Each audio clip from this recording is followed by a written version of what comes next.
following program was provided by an independent producer solely responsible for its content. The opinions expressed do not necessarily represent the views of this station, its staff, board of directors, or underwriters. Hi, I'm Patty Tollner, and this is Jeff Wilson, and we're here today to talk about CASA New Hampshire, a nonprofit that works on behalf of abused or neglected children here in New Hampshire. And I think what kind of brought me to the organization was an event, and I ended up joining the board of directors and took the training to be a guardian ad litem or an advocate, and I was hooked. I mean, once you get going on this, you see what an amazing group of volunteers we have, and how important it is to speak on behalf of the kids. And people will say very often, you know, oh, it's sad or it's upsetting and depressing, and it probably, I mean, as you know, probably is all those things. But to those folks, I say, you know, imagine if I came home from work or you came home from work and we didn't know where our family was, and the key didn't work in the door, and you can't get in touch with anybody. What would we do? And some person comes and says, oh, you know, come with us. We're going to bring you to this house now. You'll live here, and you'll be safe. As an adult, I would have a difficult time with that. And then I sort of translate that to maybe the 3-year-old in my case, and how in the world is she handling it when someone comes in and removes her from the crib, maybe doesn't grab that blankie, and they are doing it for her to make her safe and to take care of whatever situation is going on there, but she doesn't understand. So I guess, you know, being having a voice for that child, I don't guess. I mean, I know it's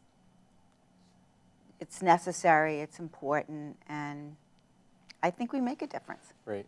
I mean, you've been involved with the organization. Yeah, we absolutely do. I think, you know, our role where we visit these kids on a regular basis, understand their circumstances, become their voice in the court, to speak up on their behalf so that they end up in safe and permanent homes is just critical. And I have been involved for 12 years, with 25 children.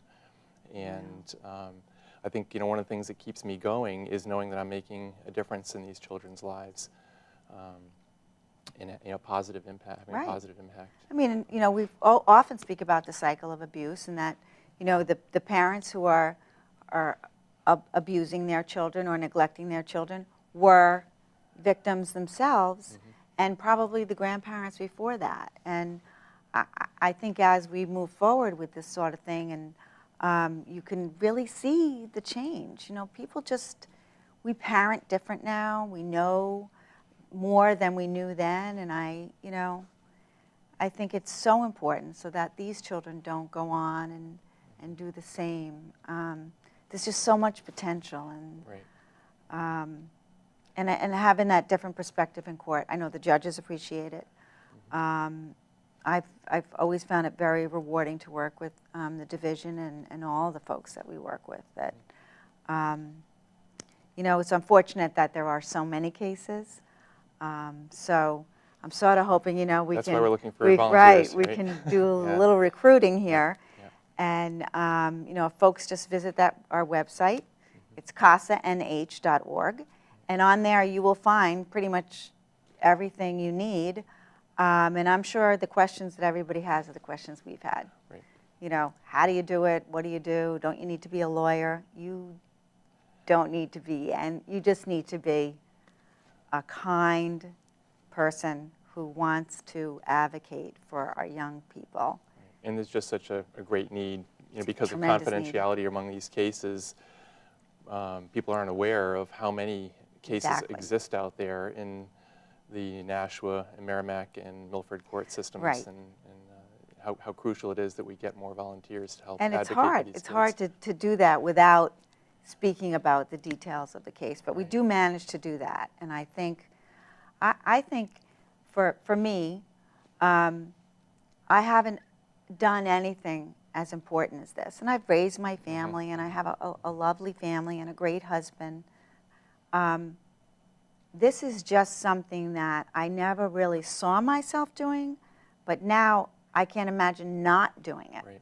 I mean, it's just, it becomes sort of part of, you know, just meshed right in your Yes, life, yep, you know? You know, the requirements are to see your child once a month.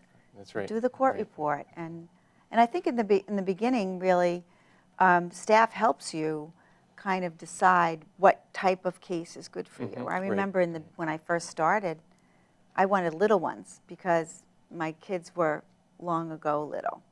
Didn't really want the teenagers because I was kind of getting out of the teenage years. But now I take any case, and I really enjoy all different age groups. Right. Do you have that same experience? I've mostly worked with older kids, and that's been fine. It works into my schedule well. Yeah, so I think that's important that Right.